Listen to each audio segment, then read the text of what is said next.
Name, young lady. I am Maria Allwine, activist here in Baltimore. And why are you here tonight in front of the City Hall with the background here? Here we are again, 6 years later, opposing an escalation in Afghanistan. We oppose the war in Iraq, the invasion of Iraq, and we oppose the continued war in Afghanistan. This is no way to deal with the problem, the worldwide problem of terrorism and fanaticism. And I don't mean Muslim fanaticism, I mean fanaticism in all its forms. And I am really distressed that President Obama is sending 30,000 more troops. I don't know where he thinks he's going to get 30,000 more troops. My question is, are we sending more mercenaries? Or is he going to be sending contractors? Or does he really think he's going to scrounge up some troops somewhere? The military has been stretched horrendously thin by the war in Iraq and Afghanistan and our continued occupation of both those countries. The Afghanis want us to leave. There's no doubt about that. They want us out of that country. It is not our country. We have no business there. There is nothing to win there. There is really nothing for us to do there except leave. I think President Obama has made a very, very serious mistake in escalating this. Any withdrawal date in 2011 notwithstanding. Now, Maria, you've been an activist at the grassroots level, and you've seen how the people are hurting in this city with respect to the high gas and electric rate and this whole business of foreclosures, which is almost an epidemic here in the city. So you bring up the issue of money. Where are they going to get the money, and where are they going to take care of these other needs for the people? They're not getting the money anywhere except increasing the deficit. They are unwilling to raise taxes on the wealthy. They're unwilling to do anything like a financial transactions tax. They are unwilling to renegotiate mortgages for these people who are really, really hurting through no fault of their own, through the greed and malfeasance of many in the mortgage industry and in the financial houses like Goldman Sachs. So as far as I'm concerned, the deficit will increase, and we are going to continue to suffer unbelievably here at home. This started with Mr. Bush invading Iraq, cutting taxes for the wealthy. There is no way that you can prosecute two wars while you're cutting taxes. It's just not going to work. So our treasury will continue to be depleted. Issues here at home will go neglected and unfulfilled. Anything else, Maria? No, I'm just very, very upset, angry, disappointed, dismayed that the American empire lives and we here at home suffer. Thanks so much. Yeah, thanks. Okay, This now is my hometown. Now, Ellen, you're here tonight, bring the troops home, and all this business about the escalation now in Afghanistan. How do you feel about that? Well, disgusted, of course, and totally unsurprised. I mean, Obama wouldn't be the president if he would entertain the thought of cutting and running, as they call it, although I would say saying, we got Al-Qaeda out of there, the Afghans were not responsible for 9/11, therefore we're leaving, and we're going to give money to the country for them to rebuild it. It's not our ability, but militaries can't possibly rebuild governments and societies. And it's not our responsibility either. It is our responsibility to help them financially, but it is absolutely not possible or reasonable to think that the military can fix anything. They're just making it worse. Now, you've got a military background, and I do. You've been out there opposing the Iraq War and the Afghan War when it started, and now it's like they don't learn anything from history. Vietnam That's comes exactly up right. about Oh this. God, does it ever? And I was post-Vietnam, but of course in Veterans for Peace, a very large chunk of our members, probably 50%, although we don't count it particularly often, in Veterans for Peace are Vietnam vets. I mean, you know, it only makes sense. World War II vets were patted on the back and sent off to hush about being vets. Vietnam vets were activists, and a lot of them still are.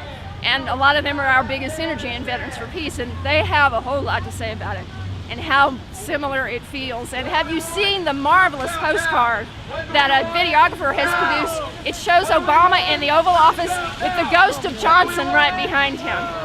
It is so similar. Obviously there are differences, they're not identical, no two things ever are, but there's so much similarity. The question with the new president, am I gonna go, am I gonna stay? Oh, I can't resist that pressure. his base is totally opposed to it, and he doesn't seem to care about the base. I heard a good comment yesterday about if you care about the Democratic Party, and I gave up on them long ago, but obviously Obama cares about the Democratic Party. He is guaranteeing that the Democratic base is going to be disgusted. A few of them will vote for the Republicans in disgust, God forbid, but they'll do it. A lot of them will just sit out in the next election, and what's that going to cause? They don't want the Republicans in, even less than we do. Well, Ralph Nader says we're always given this choice between the lesser of two evils. Yep. And then when we get stuck with, this time it's Obama, we just shake our heads and say, where do you go? You know, what is it? What can the American people turn to? You go to the streets, and you know, of course, society is different now than it was during Vietnam. The big one is the draft. There isn't a draft, so a lot of students don't care or figure they've got other concerns. How wonderful that the students in California are rising up about the massive service cut increases, 32% of their fees. Hooray for that. I'd love to see any kind of activism. I was at Capitol Hill today for the pro-choice rally. There were probably 600 or 700 people there, and the first thing I said to Tim Wheeler, who was there, when he saw me, he said, I'm glad you're here too. You have multiple issues, don't you? I said, yes, indeed. Hooray for a crowd. Wish we could get him out to oppose the war. And that's what we're going to have to do. I think a lot of people who had a lot of hope that Obama would fix it, I didn't even vote for him because I live in Maryland and could do that and know that I wouldn't be giving the vote to the other guy. But I knew he wouldn't fix it. But a lot of people really had hope, and I think it's very clear to them now. It is absolutely 100% Obama's war now after last night's speech. Hell, it was Obama's war at 2 o'clock on January 20th for me. And 2 or 3 days later, when the first drone bombing of Pakistan happened on his watch, I said, that's totally him. He is now a war criminal also. But a lot of people were waiting and hoping, and you know, I hope some of them will, instead of being so depressed, they'll just go home and hang their heads. I hope they'll realize they've got to get back out in the streets, get on the phones, get in the offices, do sit-ins, all of that. It's the only way. I'm with Sharon Black. Sharon, what's the name of the group that you're with? The Build the People movement. Now, why is it important for you to be here tonight? I know you're a grassroots activist. You've been trying to help the poor, the people that don't have a safety net.